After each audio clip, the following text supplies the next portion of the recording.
Bonsoir à toutes et bonsoir à tous. Bienvenue dans votre soirée, bienvenue dans votre séance de Yin Yoga. On va parler de plein de choses aujourd'hui, et notamment des effets de la pratique du Yin Yoga sur notre corps.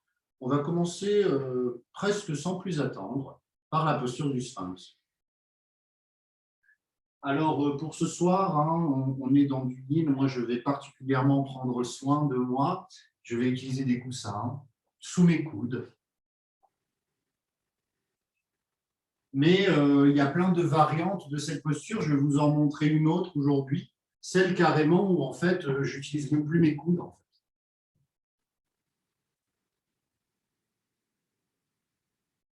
Donc là, je suis encore plus yin que lorsque je suis sur mes coudes.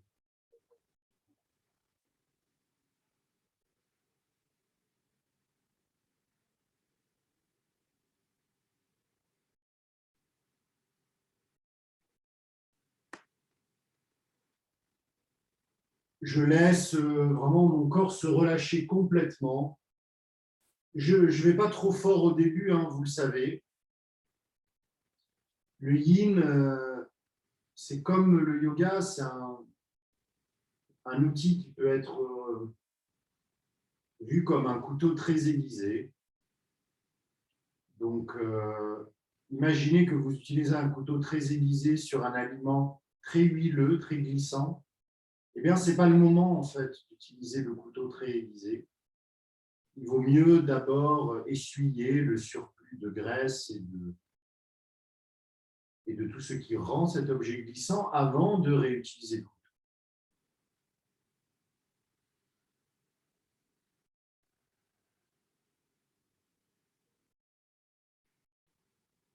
On commence par du silence dans cette posture du sphinx. Vous avez le droit, si ça vous fait pas mal au cou, de glisser la tête à gauche ou à droite. Moi, personnellement, je préfère la garder dans l'axe. Et on va rester comme ça 2 minutes en silence pour s'installer dans notre pratique.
Veillez à ce que votre souffle s'allonge.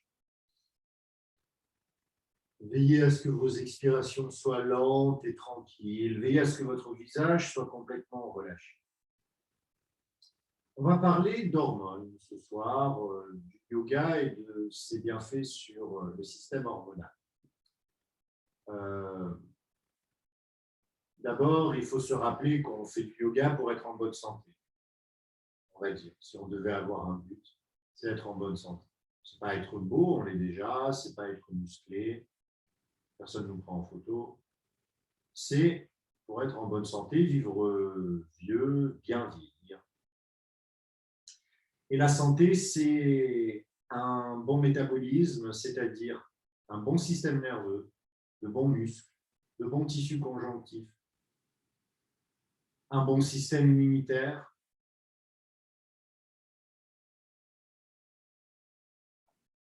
et évidemment un bon état d'esprit.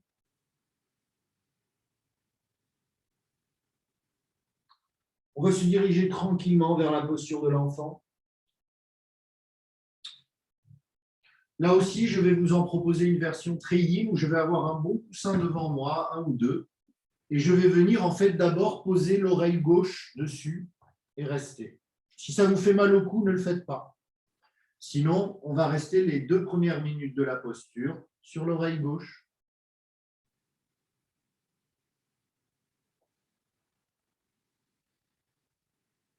Alors, quelques mots quand même sur les hormones. Qu'est-ce que c'est une hormone? D'abord, un peu d'étymologie. Hormone a la même étymologie que le mot humeur. Dans les traités de médecines anciennes, on parlait des humeurs. On garde un petit peu le mot humeur en anatomie lorsqu'on étudie l'œil, puisqu'il y a l'humeur aqueuse, par exemple. Donc, on a donné à ces molécules qu'on a découvertes le nom d'hormone, qui est un dérivé d'humeur, parce qu'on a vu un certain lien entre ces hormones et les humeurs. On sait que des tempêtes hormonales, comme sont la grossesse, la ménopause, peuvent avoir des symptômes assez désagréables, allant des douleurs, d'insomnie, de dépression, d'irritabilité, de sueur incontrôlée, d'insomnie. Donc, on sait que les hormones sont liées aux humains.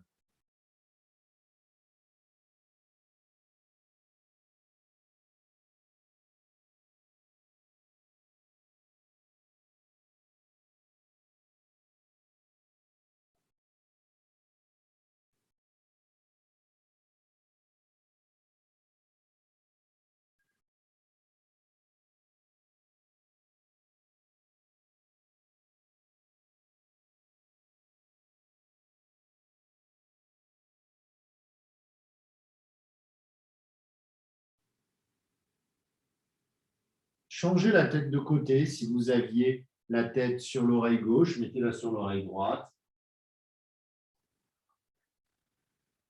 Et laissez-vous tranquillement fondre dans la posture. N'oubliez pas que si vous ne sentez plus rien, peut-être qu'il faut ajuster la posture pour que vous ayez un petit peu plus de sensations, mais que si au contraire, l'inconfort se meut en une sorte de douleur plus ou moins insidieuse, eh bien, changez la frontière dans laquelle vous êtes. Il vaut mieux une posture moins intense dans laquelle vous relâchez plus que le contraire.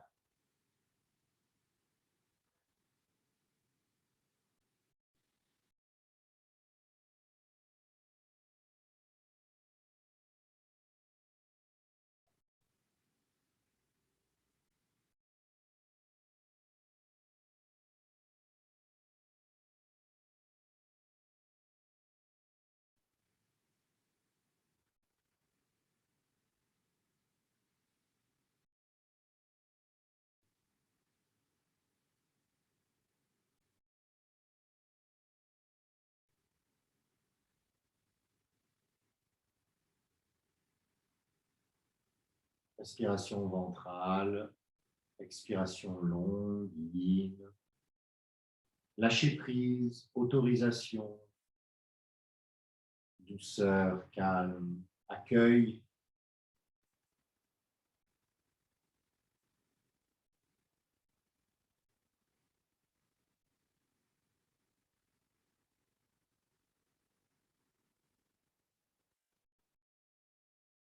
Poussez très lentement sur vos mains et venez trouver la posture du héros.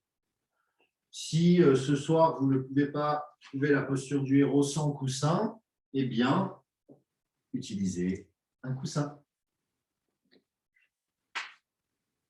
On va rester quelques instants dans la posture du héros et pendant que je vous accompagne par quelques paroles, je vous suggère de glisser très très lentement de gauche à droite et de faire des cercles avec vos poignets dans un premier temps. Alors, les hormones, d'abord, sont des protéines. qui sont le constituant élémentaire du vivant. Les hormones sont fabriquées à partir du code génétique. Bon, on a beaucoup parlé de ADN, ARN ces derniers temps. Rappelons-nous quand même que voilà, l'ADN contient le matériel génétique, l'information génétique, qu'il utilise des intermédiaires comme l'ARN messager pour fabriquer des protéines, dont les hormones. Faites des cercles avec les épaules. Donc, les hormones sont des protéines fabriquées par les cellules à partir du code génétique, d'où s'il y a une mutation génétique, eh bien, l'hormone ne sera pas fonctionnelle et il peut y avoir une maladie. Changer les cercles de sens.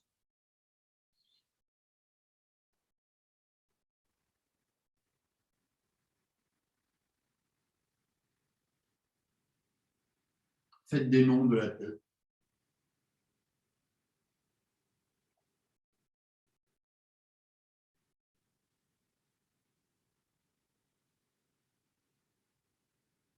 Faites des oui de la tête.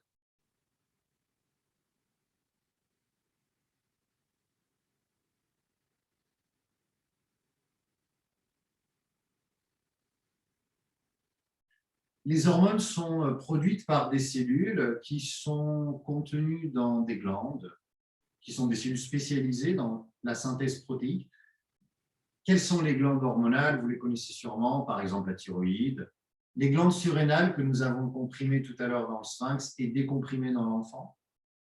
Évidemment, les gonades, œstrogène, progestérone, testostérone.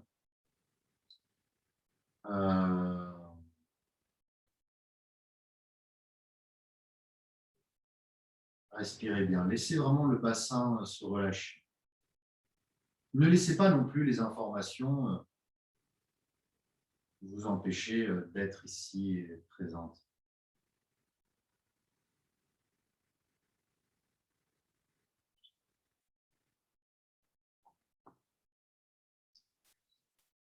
On va venir passer dans un chien tête en bas un peu mou. Donc, pas le chien tête en bas qu'on fait d'habitude en yang, hein, quelque chose d'assez mou. On pédale un peu sur place pour récupérer l'espace qui nous manque. On y va très doucement, très, très doucement. Donc, les glandes, pour fonctionner convenablement, que ce soit la thyroïde, les glandes surrénales, elles doivent recevoir les précurseurs des protéines. Les protéines sont des chaînes, des ensembles d'acides aminés.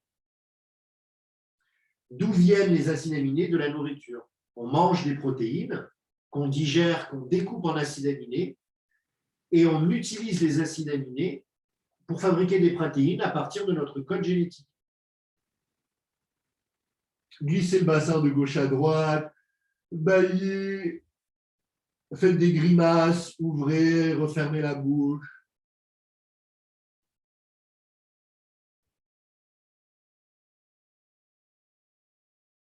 Poussez de grands soupirs, voire des gémissements, hein, si ça vient naturellement. N'hésitez pas. Inspirez, pointe des pieds. Expirez, genoux au sol.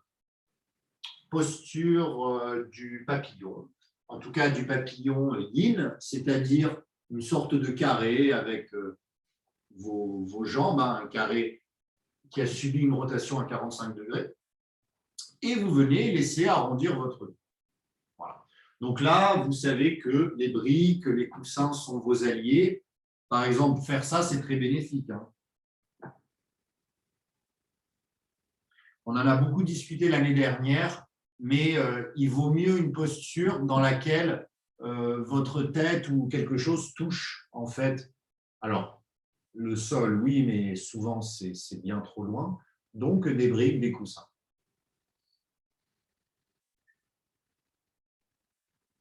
Donc, il faut ces précurseurs, il faut les acides aminés. Hein. Donc, il faut une alimentation protéinée parce qu'on a besoin de recycler les protéines qui étaient des protéines du vivant, puisque qu'on mange des végétaux ou des animaux, on mange du vivant, pour refaire du vivant, des protéines. Hein. Le seul véritable constituant du corps qui est réellement du vivant, qui n'est pas juste une molécule chimique qu'on retrouve ailleurs, comme l'eau, ce sont les protéines. dont les hormones.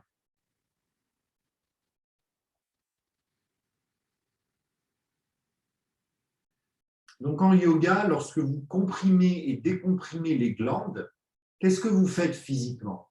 Lorsque vous les comprimez, vous les aidez à évacuer les déchets, entre guillemets, de leurs travaux.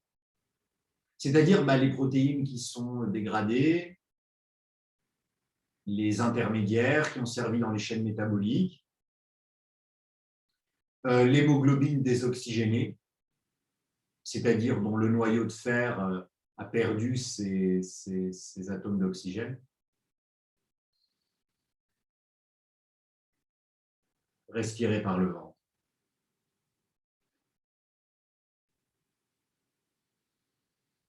Et qu'est-ce que vous faites comme lorsque maintenant vous décomprimez la glande, puisque là vous êtes en train de tirer sur les glandes surrénales. Lorsque vous tirez sur des glandes, vous en augmentez le volume. Lorsque vous augmentez le volume, vous diminuez la pression. Lorsque vous diminuez la pression, vous faites un appel de fluide. Ce fluide, c'est quoi? Principalement le sang. Le sang, bien sûr, qui va transporter l'oxygène. Mais ici, pour les hormones, vous l'aurez compris, il va aussi transporter les acides aminés qui sont issus de la digestion, puisque le sang a été enrichi en acides aminés non pas par le cœur, mais par les villosités de l'intestin lors de la digestion. Un peu de silence à présent.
Respiration ventrale. Pensez qu'il ne papillonne plus ni dans le passé ni dans le futur. Si c'est le cas, eh bien, ramenez le papillon sur la fleur qu'il est en train de butiner. Pas sur celle qu'il aurait dû butiner hier ou celle qu'il faudra butiner demain.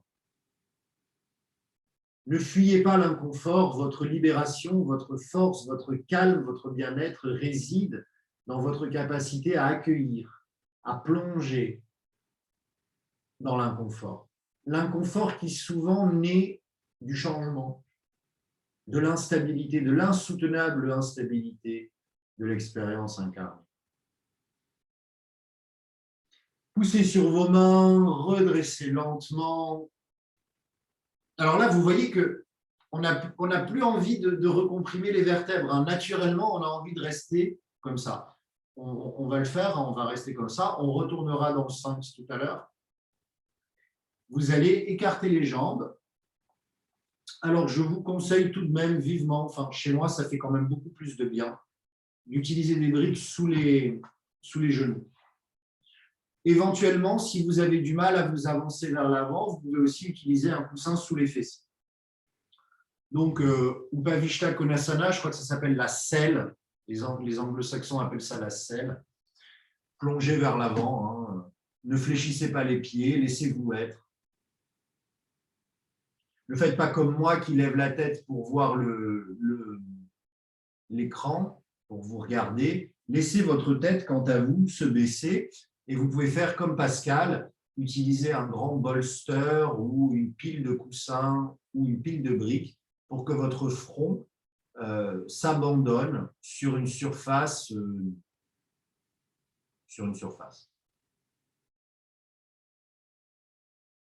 Car, comme on le disait l'année dernière, si vous vous abandonnez dans un vide, votre corps va se protéger. Et donc, vous êtes en train d'abandonner une partie, mais tout en demandant au reste du corps, quelque part, de la retenir. Donc, c'est vraiment beaucoup plus bénéfique de poser son front sur quelque chose.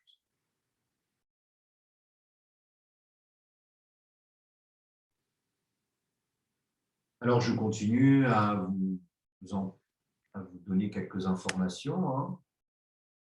Vous le savez, on pratique le yin yoga de différentes façons ensemble. Hein. L'année dernière, on a fait des séances comme celle-ci, un peu informatives, mais d'autres séances avec des affirmations ou d'autres carrément complètement silencieuses.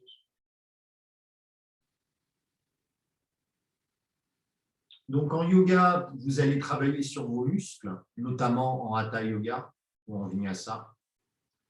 Vous allez travailler sur vos tendons et vos articulations, mais principalement vos muscles.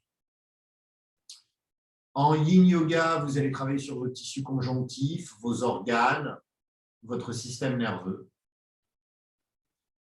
votre système hormonal aussi. Certaines respirations particulièrement vigoureuses vont pouvoir aussi stimuler votre production hormonale. Ça a été prouvé dans des études où ils ont testé le yoga lors de ces tempêtes hormonales dont nous parlions en introduction, notamment une histoire d'une Brésilienne qui s'appelle Dina Rodrigues, je pense, si ma mémoire est bonne, qui avait déjà qui avait 65 ans déjà à la fin des années 80, donc qui a été l'une des premières occidentales à découvrir le yoga de l'Inde. Elle a adoré la pratique, elle a été ambassadrice du Hatha Yoga au Brésil et en Europe. Et son médecin s'est rendu compte qu'elle avait, le mot est à la mode, eu une ménopause asymptomatique, c'est-à-dire aucune tempête hormonale, aucun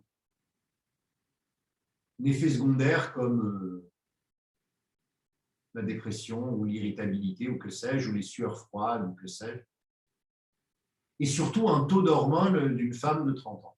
Alors que, vous le savez sûrement, la ménopause s'accompagne d'une baisse d'hormones, notamment de l'œstrogène, mais en plus de la progestérone, qui, comme son nom l'indique, est l'hormone qui est pro-geste, c'est-à-dire qui permet la gestation, la nidification. Et elle a développé une petite méthode de yoga hormonal pour aider les femmes en ménopause. Et ce n'est qu'un exemple parmi tant d'autres de yoga hormonaux. Les hormones étant liées aux humains. 1 minute de silence à présent.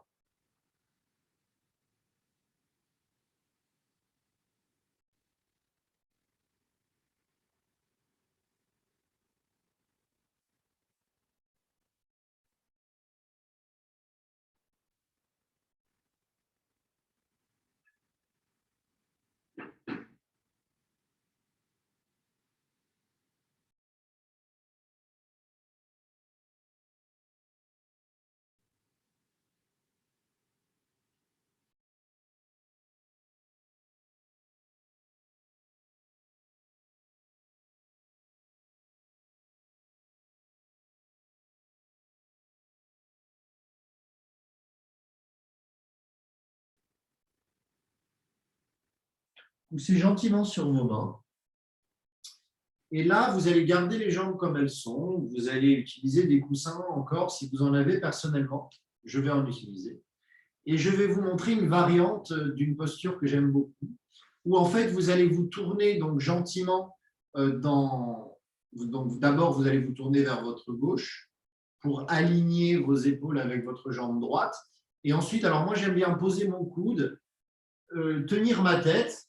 Avec la main gauche, j'aime bien la mettre, en fait, la coincer dans mon pantalon derrière et me laisser être, en fait. Ouvrir tout le côté gauche et continuer d'ouvrir mes hanches. Donc, ajuster en fonction de la réalité de votre anatomie. Et si quelque chose vous paraît un peu abscon, n'hésitez pas à la fin de la séance à en discuter avec moi tous ensemble.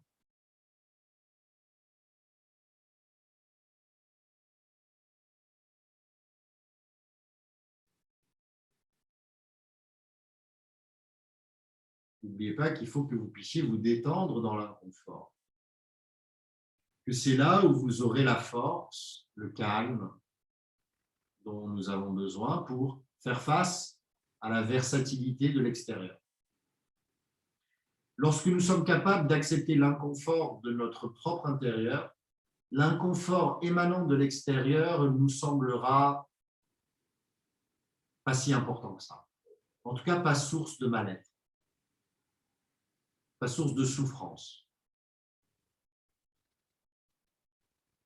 Respirez bien.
Redressez lentement, mais vraiment lentement, je pense que vous n'avez pas envie d'aller vite. Fermez les yeux et sentez la différence entre les deux côtés lorsque vous vous redressez. Alors j'espère que comme moi, lorsque vous fermez les yeux, vous avez presque l'impression de fondre d'un côté, tellement un côté semble mou par rapport à l'autre qui semble rigide.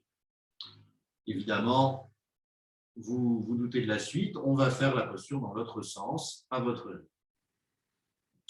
J'en profite pour vous rappeler les trois principes de notre pratique. Premier principe, la bonne frontière dans laquelle vous pouvez vous détendre, dans laquelle vous ne serez plus en combat contre votre corps. Frontière que vous pouvez modeler, ajuster avec des coussins. Deuxième principe, essayer d'offrir de l'immobilité une fois dans la posture. Troisième principe, laisser faire. Laisser faire le souffle, laisser faire la gravité, laisser faire le temps.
Soyez attentifs aux petites contractions automatiques de votre corps qui sont normales. Une fois qu'il y a ces petites contractions automatiques, vous prenez une grande inspiration, vous sortez un petit peu de la posture et vous y retournez et elles disparaissent. C'est une sorte de bride qui s'en va. Restez attentive à ces contractions. Ne les maudissez pas, ne les ignorez pas. Au contraire, soyez vraiment attentive.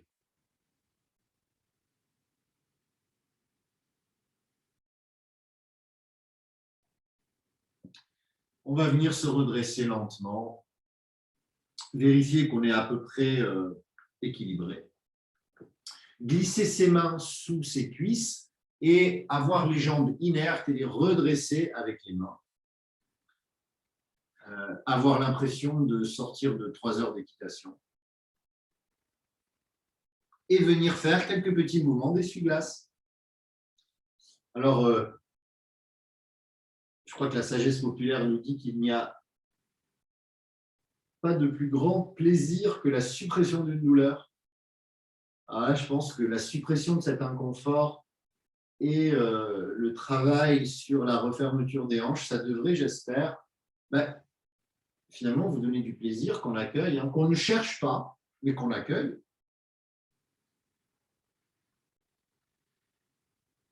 On va faire la posture qui s'appelle parfois 90-90, 2 angles à 90 degrés. Alors, je pense que vous la connaissez toutes les trois, en tout cas. On l'a déjà pratiquée à de nombreuses reprises ensemble, y compris dans des cours plus hatha. Donc, genou, on commence par le genou gauche devant à 90 degrés, genou droit à 90 degrés par rapport à la jambe gauche, mollet gauche parallèle à la cuisse droite.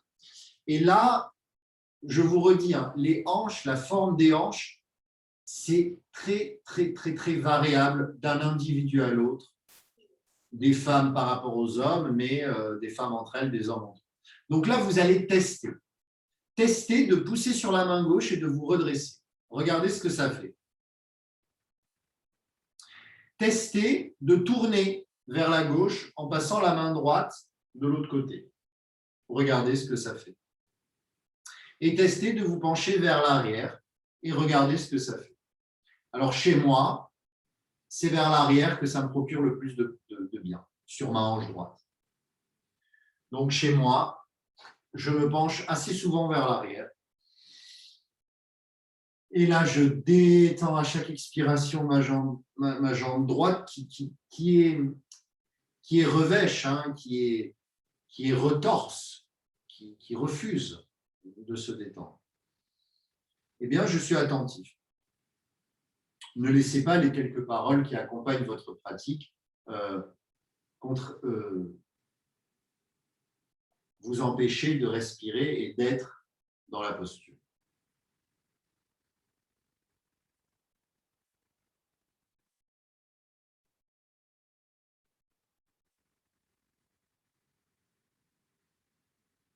Donc, il y a une sorte à peine de cercle vertueux qui se passe dans la santé, hein, c'est-à-dire que un bon système hormonal, ça va avoir un effet sur vos humeurs, puisqu'évidemment, hein, si tous les soirs on dort mal, forcément on risque d'être pas de bonne humeur.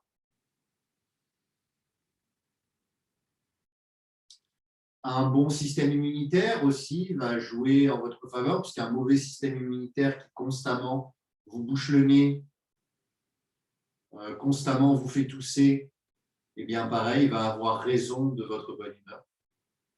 Il va vous empêcher de sortir, sans compter la pression sociale qui s'est greffée aux gens qui toussent. Aujourd'hui, mes chers amis, veillons à ne pas trop tousser.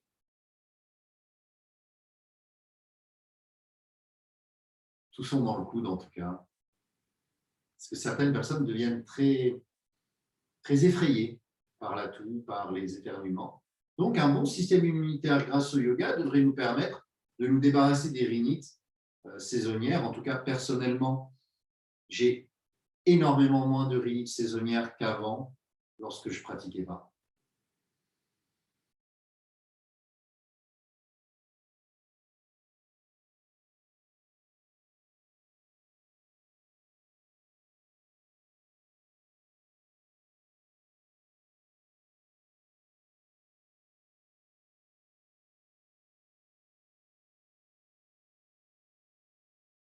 Mais un cercle vertueux que le yoga inspire, hein, sans le yoga, on peut très rapidement avoir un cercle vicieux.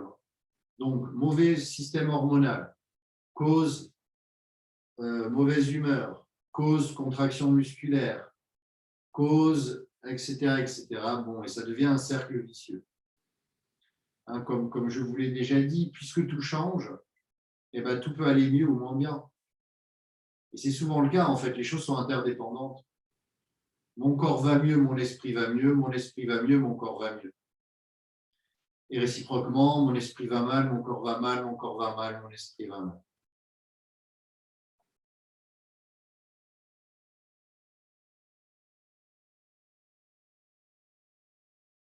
Variante du pigeon, vous vous redressez et vous fondez, alors, soit vers la gauche pour que ce soit plus tranquille sur un coussin, soit dans l'axe de votre genou. Et s'il y en a parmi vous qui sont vraiment très, très souples, mais ça, c'est presque une souplesse anormale, vous pouvez lever le pied, c'est-à-dire envoyer le pied un peu plus haut et venir ramener votre tête vers votre pied. Mais bon, soyez prudente, hein. Même moi qui ai les hanches assez ouvertes, je préfère être dans l'axe. Parce que, encore une fois, en yin, le trop est l'ennemi du bien. Ce que je cherche, c'est à vraiment me relaxer pour éviter ces micro-compressions qui sont, comme je vous l'ai dit, des systèmes de protection du corps pour éviter d'aller trop loin, trop vite. C'est fait par l'entremise de mécanorécepteurs dont la physiologie est assez intéressante. Ces mécanorécepteurs qui sont aussi des hormones, des protéines. Et en fait, lorsqu'on leur applique une pression, elle se déforme, puisqu'une protéine a une structure tridimensionnelle. Elle se déforme et en se déformant, elles envoient des signaux. Et des signaux qui sont traités par les muscles, par une contraction en l'occurrence. Allez, un peu de silence. Respirez dans cette variante du pigeon.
Poussez gentiment sur les mains, redressez.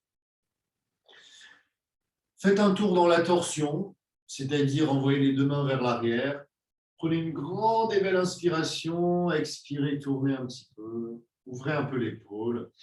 Faites des sortes de tout petits mouvements avec l'épaule gauche, Puis penchez-vous vers la gauche pour libérer la jambe droite et venez passer la jambe droite de l'autre côté sur le genou dans Gomu Kasana. Alors, je pense que vous pouvez faire cette posture. Si vous ne pouvez pas, ce n'est pas grave, remplacez-la par un tailleur ou une posture du héros.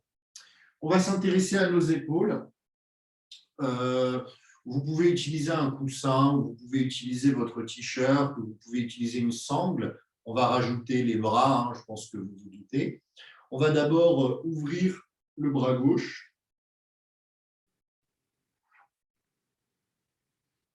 En l'accompagnant.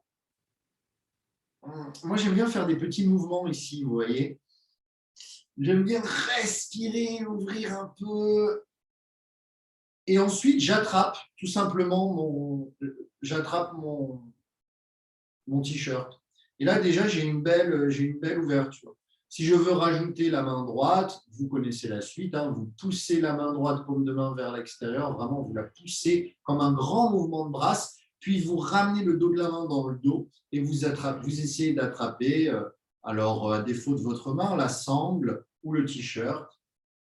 N'allez pas trop loin, hein, c'est une posture où je vois trop de gens qui veulent à tout prix attraper leurs doigts. En fait, vous n'atteindrez pas le nirvana le jour où vos doigts se toucheront. Vous n'aurez pas l'éveil de Bouddha le jour où vos doigts se toucheront. Donc, c'est pas ça le yoga en fait. Hein. C'est vraiment pas ça. C'est pas transpirer, serrer les dents pour aller plus loin. C'est aller moins loin et respirer. N'oubliez pas qu'on ne fait pas ça pour une performance, on fait ça pour vivre vieux et bien. On le sait, hein, les sports de performance nous laissent souvent à la retraite avec un corps abîmé. Hein, des coureurs à pied qui ont les genoux fatigués, des footballeurs qui ont les ligaments fatigués, des tennismen qui ont le coude épuisé, des gymnastes ou des contorsionnistes qui ont des problèmes articulaires. En yoga, on ne cherche pas de performance. Donc, vouloir attraper ses doigts, c'est vouloir une performance.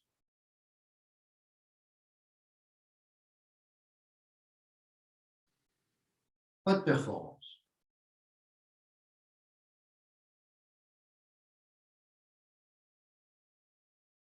La véritable performance, c'est calmer les fluctuations du souffle qui permettent de calmer les fluctuations du mental.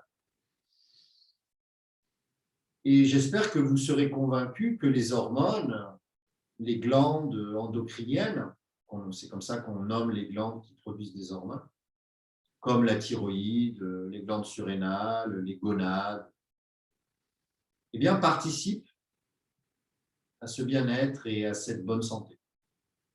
Tout comme le système immunitaire qui, soit dit en passant, est également constitué de protéines. Hein. Les immunoglobulines, dont nous parlons beaucoup, encore une fois, ces temps-ci, sont des protéines. Évidemment, la protéine spike, qui est responsable pour le virus de s'accrocher aux cellules hôtes qu'il vient parasiter, est aussi une protéine. Les virus ont aussi des protéines, tout comme les bactéries. Et on relâche. On vient juste secouer un peu les bras. Et on vient en fait regarder la différence entre nos deux jambes. Et pour se rendre vraiment compte de la différence, j'aime bien faire un petit passage en chien tête en bas. Vous n'êtes pas obligé, mais j'aime bien parce que ça me permet de voir la différence entre mes deux jambes.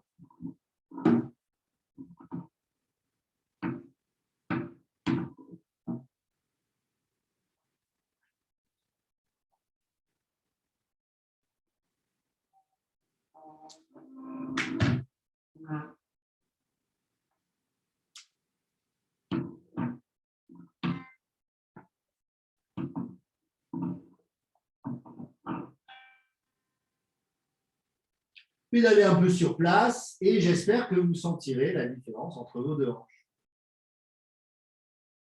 Et on va venir passer sur la jambe droite. Donc, cette fois-ci, c'est la jambe droite qui va être devant. On va se concentrer sur la hanche gauche. Et vous allez faire la même variante que vous avez fait, soit en poussant sur votre main droite pour vous redresser, soit en tournant légèrement, ou soit comme moi plutôt, en vous penchant vers l'arrière.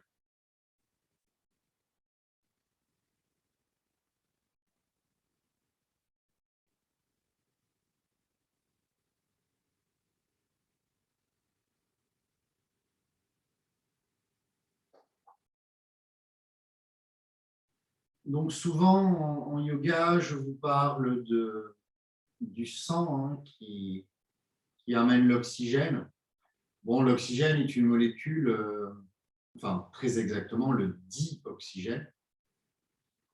Une molécule qui a une particularité, c'est pour ça qu'il est un peu à la base du vivant, c'est qu'il est très oxydant. D'ailleurs, oxyde, oxygène, c'est la même étymologie. Donc, en fait, il permet des réactions d'oxydoréduction qui sont à la base du métabolisme. Il y a deux types de réactions à la base du métabolisme, les réactions d'oxydoréduction et les réactions acido-basiques. Mais ce soir, j'insiste non pas sur l'oxygène que le sang transporte par l'entremise du noyau ferrique de l'hémoglobine, mais je veux vous rappeler que le sang transporte aussi et surtout les acides aminés issus de la digestion. Et c'est ça, en fait, qui nourrit les glandes endocrines en leur fournissant les éléments constitutifs essentiels pour leur production de protéines et d'hormones. Donnons quelques exemples d'hormones, encore une fois. La tyrosine, qui est l'hormone produite par la thyroïde dans le cou, qui est responsable notamment de la croissance et de l'humeur aussi. Quand il y a des problèmes de thyroïdie, il y a des problèmes d'humeur.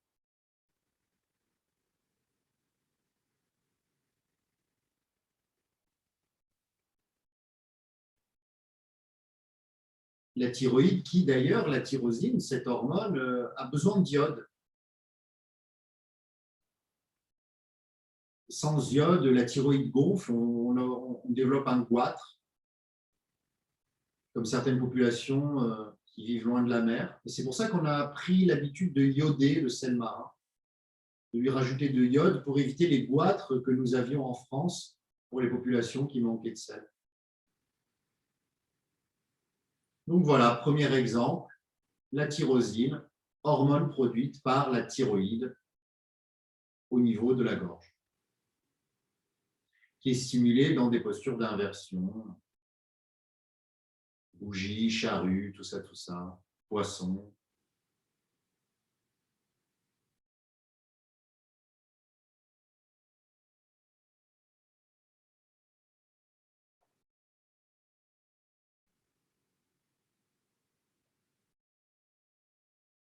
On se redresse et on vient se pencher sur la jambe ou un peu à droite. Autre exemple d'hormones produites, celles des glandes surrénales qui sont responsables notamment, bon là je fais un petit raccourci rapide, mais des fois on dit que ça a un rapport avec le peps, le dynamisme, l'envie, la motivation. C'est pour ça que le matin, dans le yoga du matin, moi je vous propose très souvent des compressions, décompressions du dos, notamment dans les postures du chat, que nous avons pratiqué souvent ensemble, des fois même en Bastrika, parce que vous réveillez vos glandes surrénales et nous avons besoin de motivation, parce qu'il faut avouer que, en moyenne, cette motivation baisse un peu avec l'âge. En moyenne, évidemment, certaines personnes gardent une motivation intacte toute leur vie, d'autres même sont plus motivés que dans leur jeunesse, mais force est de constater que la moyenne des gens va avoir tendance à être très motivée, très insouciante à la jeunesse et devenir un peu plus démotivé, l'âge venant. Donc, comme on a besoin dans notre société de motivation tout de même, hein, que c'est une qualité qui est valorisée dans un travail d'équipe, mais dans des relations sociales de façon générale, j'aime bien le matin veiller à ce que vos glandes surrénales soient stimulées.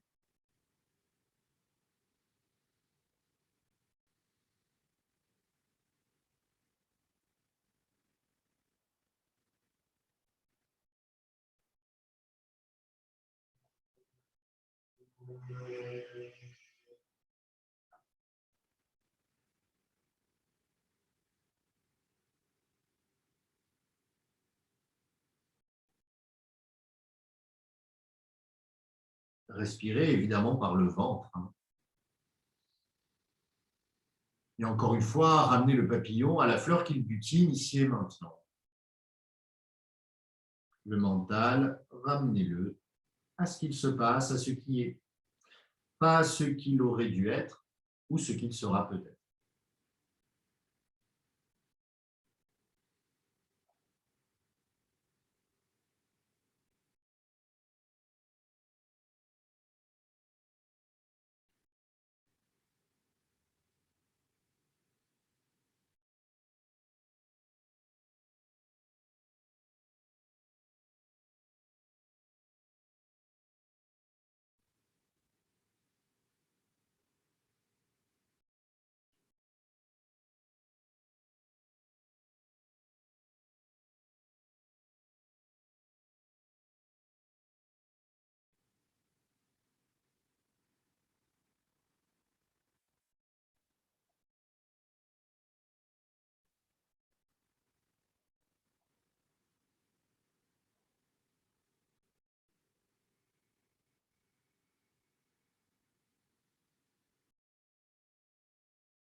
Poussez gentiment sur les mains. Faites un petit tour dans la torsion, quelques respirations, ouvrez un peu l'épaule.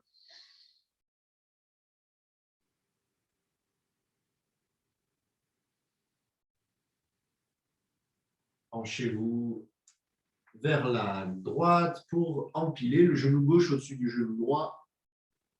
Ou pas, hein, faites la même variante que vous avez fait de l'autre côté. Veillez à changer le croisement des jambes. Et commencez à ouvrir votre bras droit, attrapez votre t-shirt et encouragez votre coude droit à s'ouvrir par des petits mouvements. Des mouvements évidemment qui sont préparés par de belles respirations.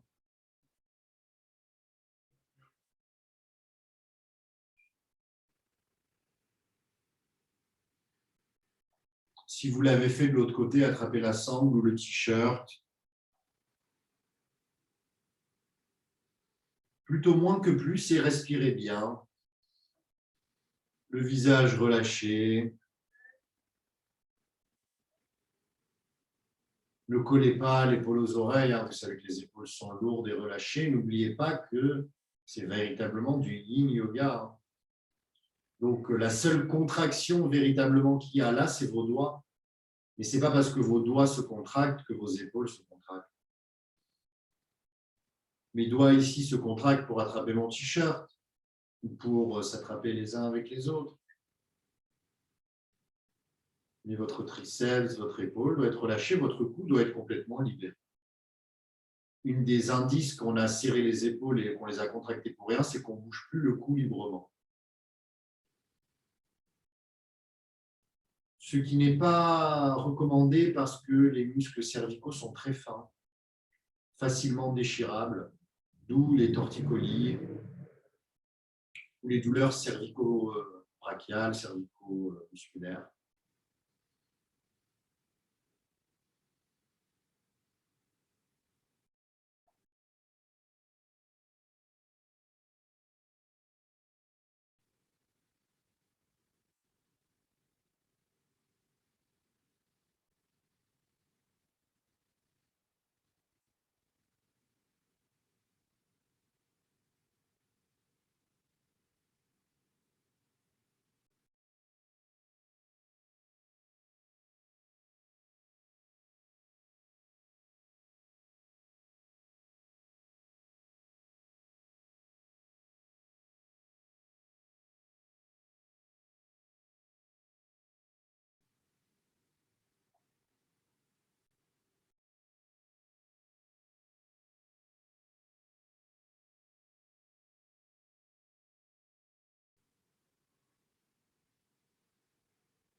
relâchez, secouez un petit peu.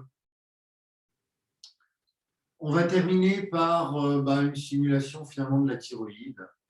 Vous allez passer dans la posture de l'escargot si elle est accessible. La posture de l'escargot, c'est la variante de la charrue. Donc, c'est vous ramenez les jambes derrière vous et vous laissez le dos s'arrondir. Vous ne cherchez pas à pousser le bassin vers l'avant. Donc, je vous la montre. Ne tournez pas la tête une fois. Donc, je vous la montre si jamais. Vous pouvez préparer une pile de coussins pour que vos pieds ne flottent pas en l'air. Vous relâchez bien vos épaules.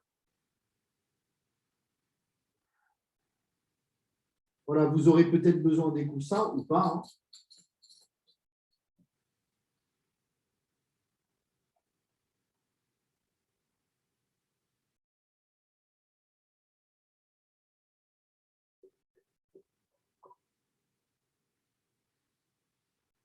Et vous restez dans cette posture.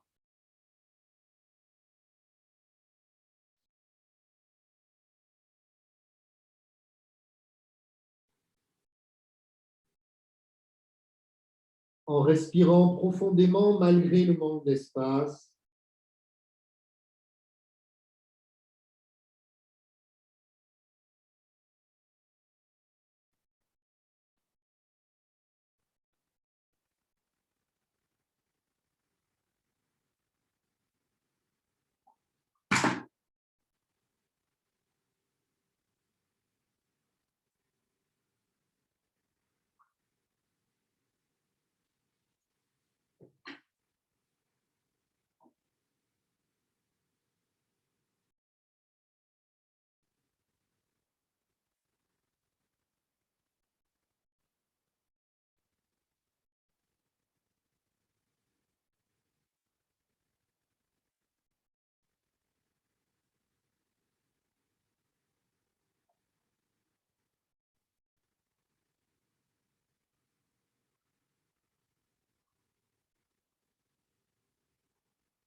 Vous allez entamer lentement la sortie de la posture.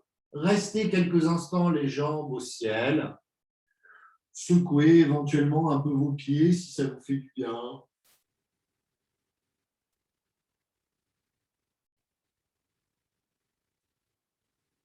Et puis, vous allez vous diriger vers le poisson soutenu, notre dernière posture du soir, complémentaire. Si vous la connaissez, inutile de me regarder. Si pour une raison ou une autre, vous avez besoin de me regarder, ce sont des coussins au niveau du soutien-gorge, on va dire.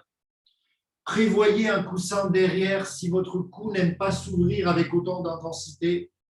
Faites attention à votre vertèbre C7 notamment. Personnellement, j'en mets toujours un.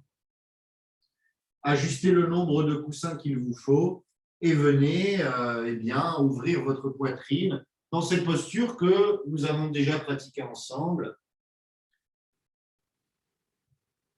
Alors, vous pouvez avoir les bras le long du corps, vous pouvez avoir les bras à 90 degrés, paume de main vers le ciel. Vous pouvez aussi avoir les bras vers l'arrière ou les coudes qui s'attrapent. Ça, ce sont des variantes que je laisse à votre discrétion.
Vous le savez, hein, si vous avez une compression des nerfs au niveau des bras, n'hésitez pas à changer de position de vos mains. Vous ne voulez pas ces sensations électriques. Ça rentre dans le cadre de ce qu'on appelle la douleur, c'est-à-dire vraiment un signal du corps de changer de posture, à distinguer de l'inconfort qui, lui, est à accueillir, est à accepter, est à maîtriser, dompter.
Et puis lentement, glisser dans la posture du chien de fusil, glisser à droite ou à gauche, peu importe, sur un coussin ou pas, ramenez vos genoux un peu vers vous et reposez-vous dans une posture de fétale ou position latérale de sécurité pour celles qui ont fait du secourisme.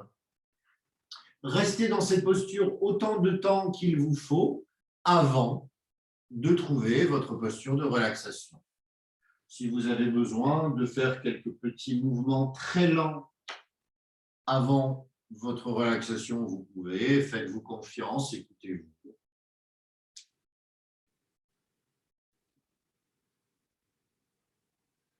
Utilisez un coussin sous votre tête ou sous vos jambes. Vous êtes allongé sur le dos, les bras le long du corps, paume de main vers le ciel, les bras plus ou moins écartés, les jambes plus ou moins écartées. Avec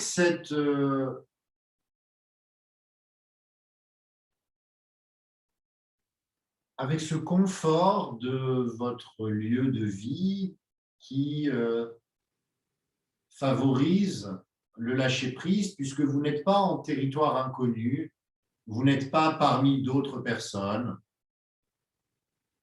vous n'avez pas de trajet retour à faire, tout va bien. C'est le soir, il fait déjà nuit. Vous n'aurez qu'à vous glisser vers la nuit. Tout va bien. Vous pouvez complètement vous relâcher avec, je l'espère, cette certitude que la pratique vous aide au mieux-être, vous aide à bien avancer dans cette vie et éviter d'atteindre des crispations qui finissent par ne plus pouvoir être guéries autrement que par une intervention extérieure de la médecine, une opération, une manipulation, des médicaments. Le yoga fonctionne mieux en préventif qu'en curatif, bien que la yoga thérapie existe, mais elle est souvent un complément à un traitement, surtout lorsque le malaise est plus profond. Donc, ne laissons pas ce malaise s'installer. Et une des façons de le faire, c'est de se relâcher.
très lentement, vraiment très lentement, accompagnez votre corps pour une posture assise. Soyez lente, exagérez même cette lenteur.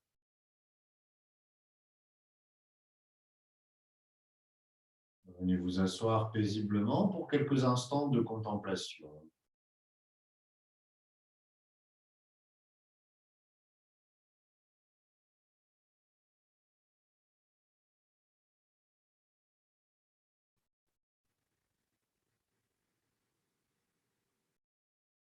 Dans le mot méditation, il y a presque une consonance de médiane, médiateur, médiation, milieu.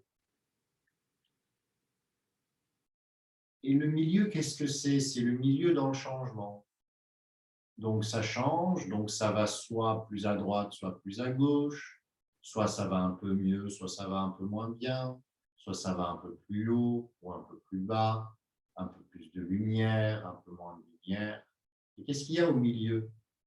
Ben, il y a la frontière entre le plus et le moins. Cet endroit, cet espace où c'est ni plus ni moins, où la dualité s'évanouit. Il n'y a plus de bien, de mauvais, il n'y a plus de passé, de futur, il n'y a plus de sujet qui observe et d'objet observé. Il y a juste un espace serein. Tellement serein que vous pourriez en fait rester là, dans ce contentement du vide. Du vide ou du plein, ça dépend comment vous voyez les choses, parce que philosophiquement, le vide et le plein se rejoignent. Ils sont tous les deux indifférenciés.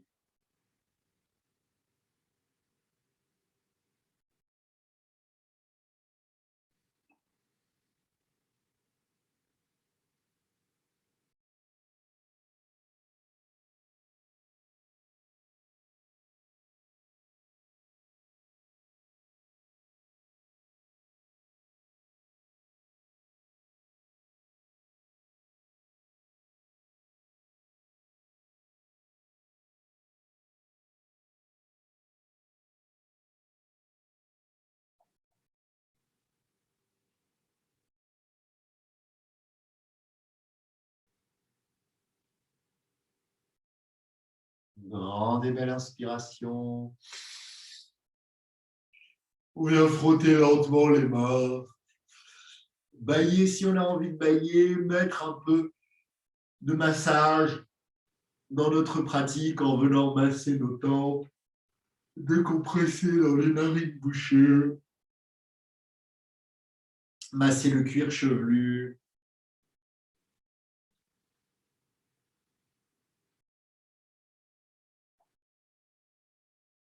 masser le cou, la nuque, et vous remercier pour votre pratique. Célébrez-la. Namasté.